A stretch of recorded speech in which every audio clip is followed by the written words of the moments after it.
n'abigishwa be bazamukanye umusozi wahitwa Elayono. Bari bamaze gusangira basiga nk'ibisanzwe, barasohoka berekeza aho uwo musozi. Hejuru hari agashyamba kitwa Getsemani. Mbega ibyabereye aho muri ako gashyamba, reba Abagetsemani urugamba rw'umwuka.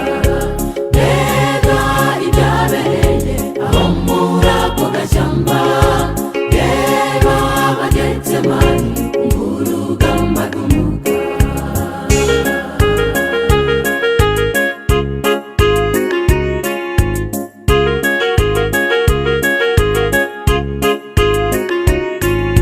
Abamarayika mw'ijuru bitegereje urugamba, bahagaritse inanga zabo mw'ijuru haba gutuza.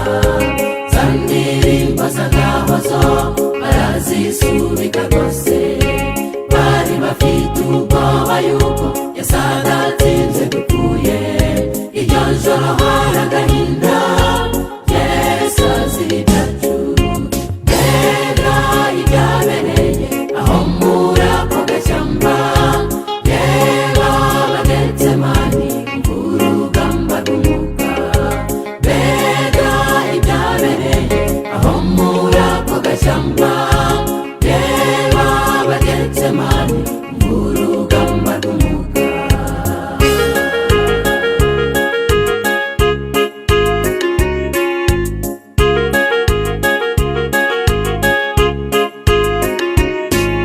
Satani yakaze cyane urupfu rushinyitse amenyo. Yesu yerekura intwaro nayo gusenga benshi batinya. Abigishwa bo kumusengera